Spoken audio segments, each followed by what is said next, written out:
Hi everyone, hope you all are doing well. Stay home, stay safe, protect yourself and your family too.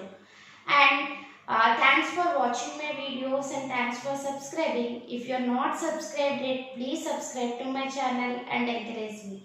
And if you like the video, please click on the like button and share it with your friends. If you want to give any suggestions or if you want any clarification related to the topic, you can keep me message in the comment box. I will give you reply definitely. So let us move into today's topic. The chemical effects of electric current. We have seen already introductory part and how tester works and what are the basis for the making of tester. We have seen how to detect weak electric current. If you want to see the previous video, you can search in my playlist. It will be available. Chemical effects of electric current. In the playlist it is available, right? Then in today's class, what we are going to see exactly is how electric current is producing some chemical effect in liquids.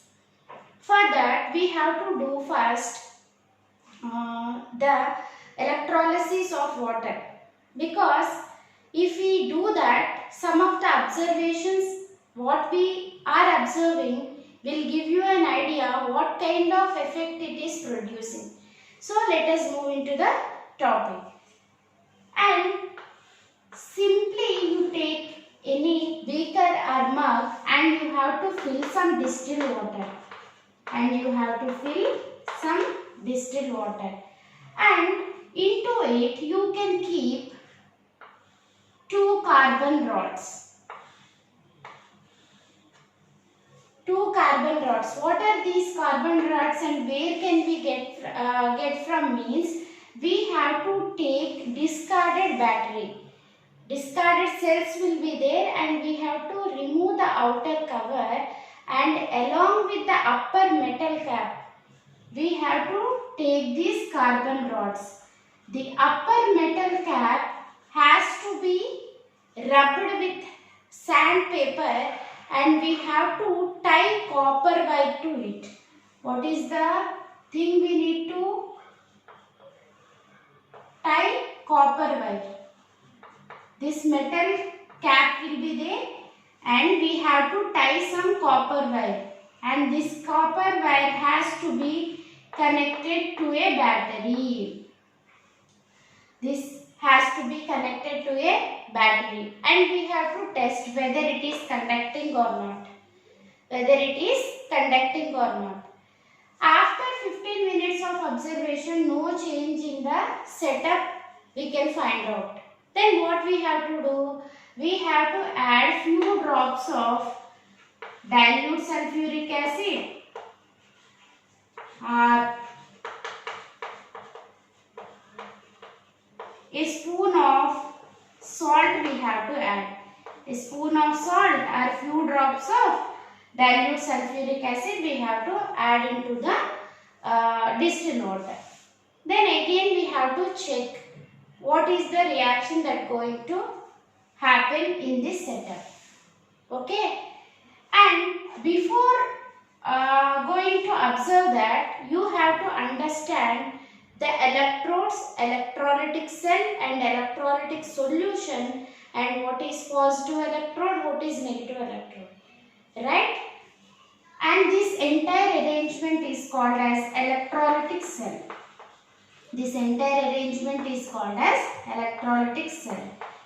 And these are called as electrodes. And this is electrolytic solution. And the electrode which is attached to positive terminal.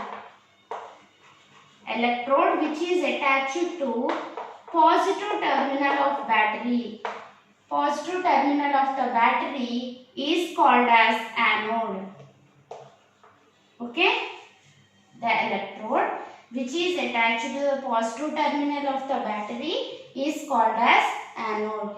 And the one which is attached to the negative terminal, is called as cathode. Okay. Always you need to remember the electrode which is attached to the positive terminal of the battery is anode and the one which is attached to the negative terminal of the battery as cathode. How can you remember means always A will come first then C, right? In alphabets A will come first and C next. Obviously every time you will think positively first. Like that you can remember.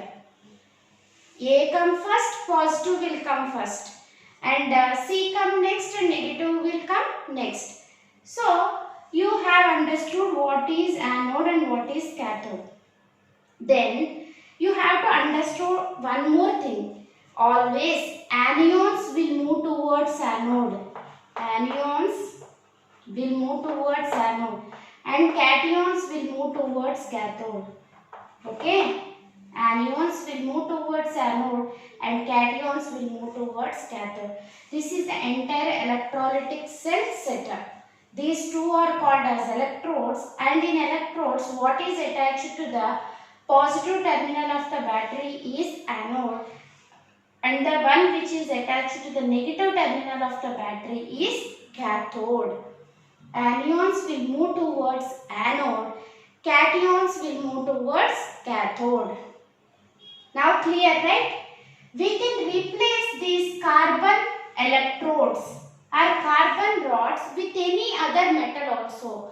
We can replace even with iron nails or copper, any conducting material we can make into electrode. Okay? Initially what happened when we test distilled water, there is no change in the solution. Then after some time we have added few drops of dilute sulfuric acid or 1 teaspoon of salt, common salt. Then if we proceed the electrolytic process, then after 10 to 15 minutes, there is observance of some gas bubbles. Some gas bubbles around the electrodes. There is observance of some gas bubbles around the electrodes. Okay? And this was first observed by William Nicholson. In 1800, this experiment was first observed by William Nicholson. William Nicholson observed this for the first time. And whatever the gas that is produced in the anode, whatever the gas that is produced at anode is oxygen. And whatever the gas that is produced at the cathode as hydrogen. Hydrogen gas is liberated at cathode and oxygen gas is liberated at anode. And if we compare the volume ratio of oxygen and hydrogen, oxygen is to hydrogen if you take 1:2. 2 volumes of hydrogen will be liberated at cathode and 1 volume of oxygen will be liberated at anode. This is entire electrolytic setup for distilled water. Okay? We have taken any beaker or non-conductive material we have to take and we have to first take distilled water. We have tested with distilled water. There is no conduction of ions because there are no free ions in distilled water. And for conductivity to occur, what we did, we have added few drops of dilute sulfuric acid and we have started the electrolytic process again. Then after 10 to 15 minutes, we have observed a few droplets, few bubbles are observed. These bubbles are nothing but the gas produced at the respective electrodes. And who observed it for the first time? William Nicholson observed it for the first time. And he proposed that at anode, oxygen will be liberated and at cathode, hydrogen will be liberated. And if we consider the volume ratio oxygen is to hydrogen, it will be 1:2. Clear? Based on this, what is the electric current, what is the chemical effect that electric current is producing? It is producing the production of gas. Gas bubbles are formed at the electrodes. That is chemical effect only, right?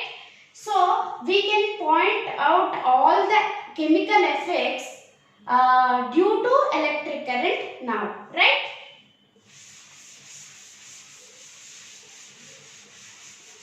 What are the possible chemical effects that electric current can produce? The formation of gas bubbles. Gas bubbles, nothing but gas will be produced, right? Then, the deposition of metals at the electrodes.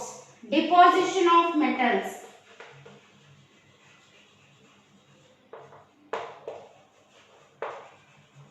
This is the second chemical effect it can produce. Then,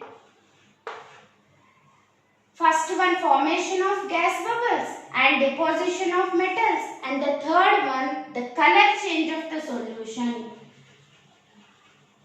Color change of electrolytic solution.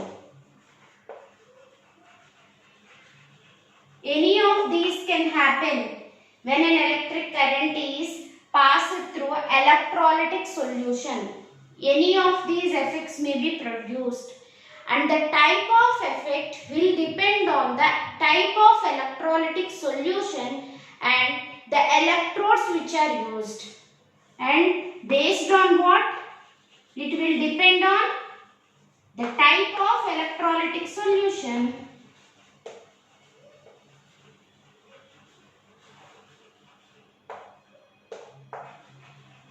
and the type of electrodes. Type of electrodes. The type of reaction and the type of chemical effect will depend on the electrolytic solution and the type of electrodes what we have taken. Okay, what are the possible chemical effects? It may be formation of gas at electrodes, deposition of metals, and the color change of the solution. All these are chemical effects produced due to electric effect.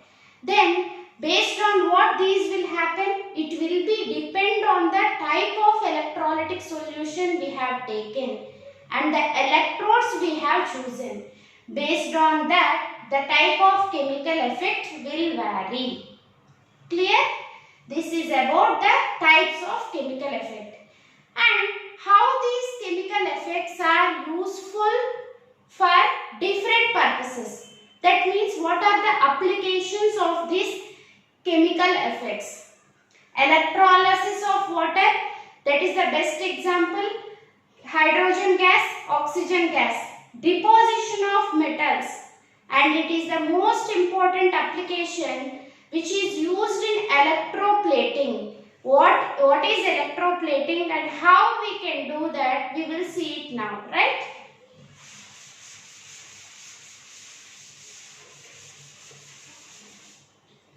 Then we have to know what is electroplating and how electroplating is done and why it is done and what are the applications of this electroplating. Those things we have to know. Electroplating is nothing but the deposition of any superior metal or any desired metal on the surface of another metal to improve the characters of that metal. It may be resistant to corrosion or it may be in the appearance. That too with the help of electricity. If we do, that is nothing but electroplating. Clear? What is electroplating? The deposition of desired metal on the surface of another metal using electricity is called as electroplating. What is electroplating? Deposition of desired metal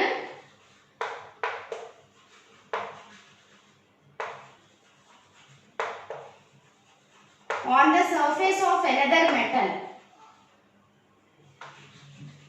On the surface of another metal. With the help of electric current.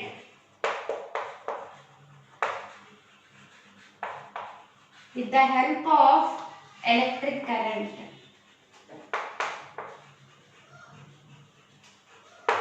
Then it is called as electroplating. What is electroplating?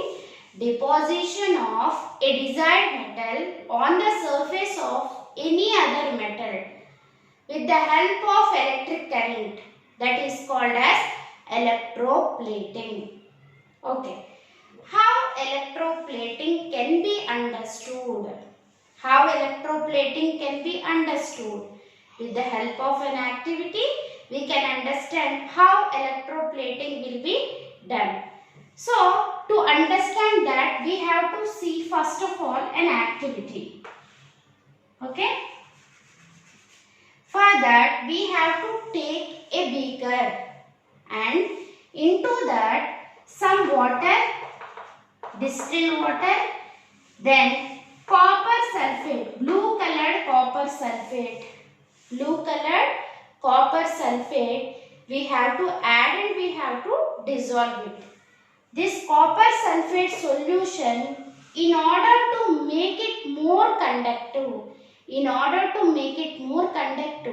we have to add few drops of dilute sulfuric acid. Okay? Dilute sulfuric acid. And we have to take two copper strips, rectangular copper strips.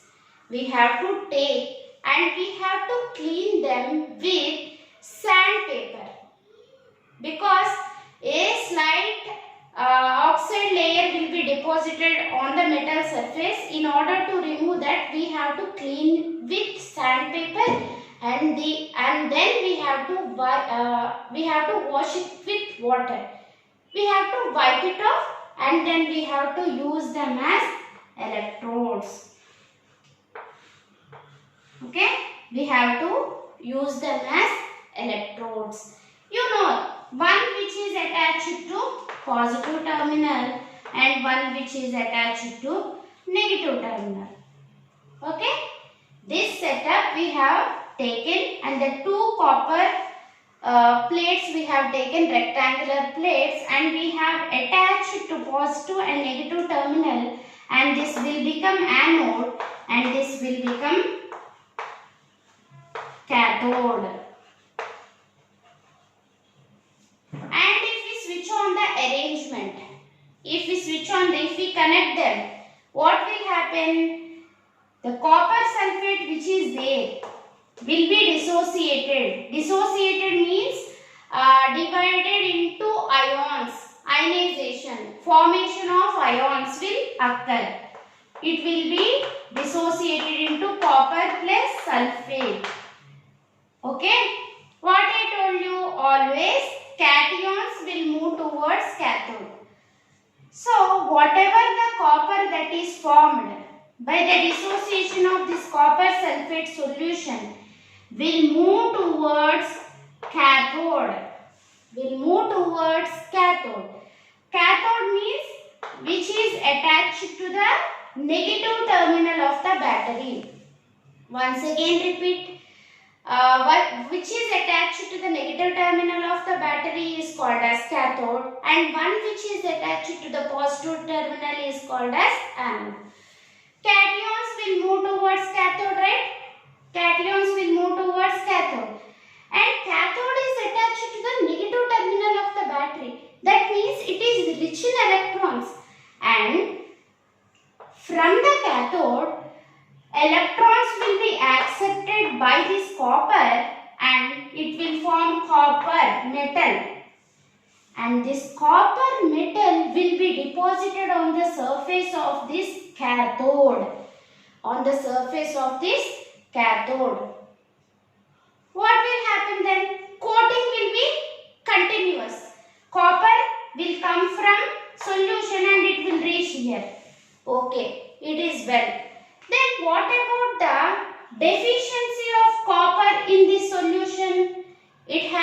be replaced. Otherwise, this process will not be continuous. So, whatever the copper, we have taken both coppers, right? We want to test whether the deposition of metal is there or not. That activity we are seeing, we are checking now. So, whatever the anode that is there, from this, copper ions will reach to solution. Copper ions will reach to, see here, from solution to cathode they are moving. Again, from anode to solution they are coming. So, the concentration of copper remains same in the electrolytic solution. In the electrolytic solution. So, as time progresses, as it is continuous, the amount of copper will be decreased in this anode because copper ions are coming out of this and entering into copper sulfate, right? So what we have to do, again and again we have to replace if we want to continue the process. If we want to continue this process, we have to replace anode from time to time. Anode from time to time. So what is the final effect that we are observing here? Simply what we are observing, whatever the copper that is lost will be deposited on the surface of cathode, right? And we can say it another term. How can we say? Transfer of metal from one electrode to another electrode. From one electrode to another.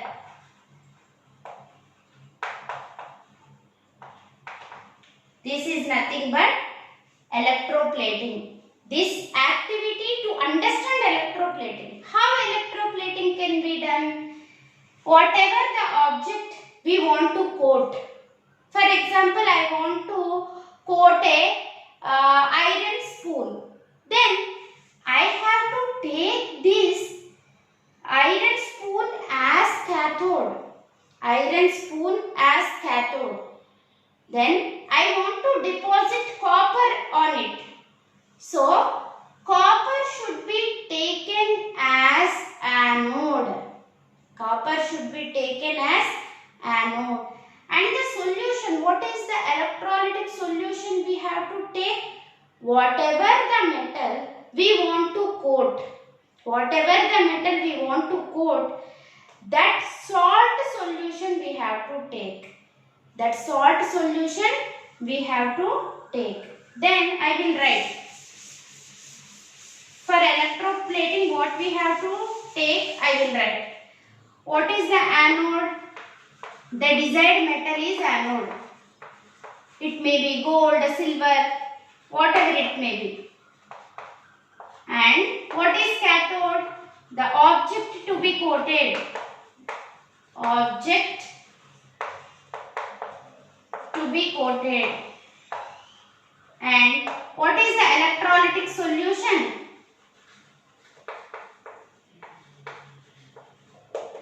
Whatever the metal, desired metal we want to coat, that metal salt solution we have to take as electrolytic solution. Then we can plate on the surface of the article. Wristwatches, gold ornaments appears to be gold, but they are not real gold, right? All those will be electroplated. And what is the need of this electroplating? You may get that out. What is the need? Because the desired metal may be costly. If you take gold plated or silver plated, inside metal is cheap. Whatever the coating we are giving, it will look like rich metal. But the entire article is not made up of that metal. If the metal is costly, then we can opt for electroplating. That is one of the application. And then in some cases,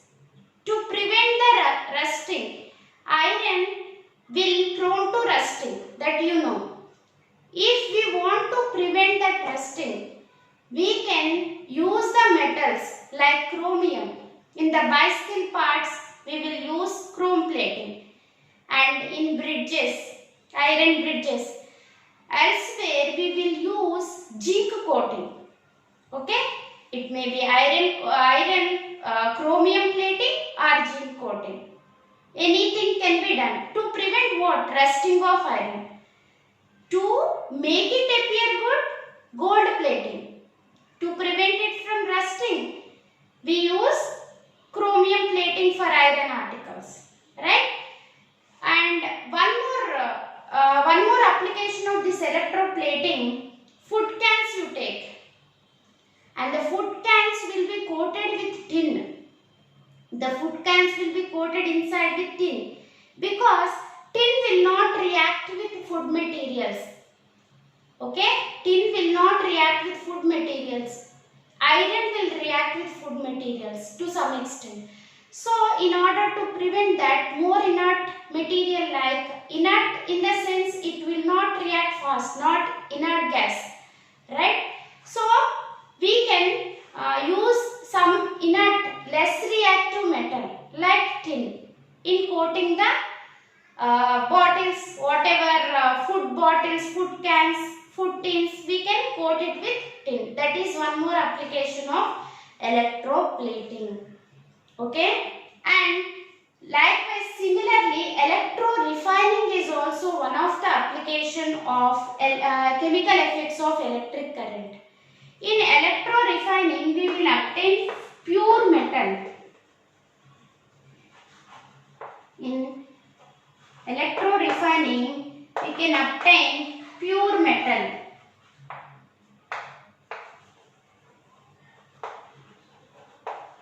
That is also deposition of metal on the surface of another metal only. Due to that effect only we are getting pure metal. And complete details about electrorefining will be done in another video consisting of 10th topics. Okay, in 10th electrorefining is there, so we will go through that. Hope you have understood everything, and that's all for today. Thank you all of you. Bye bye.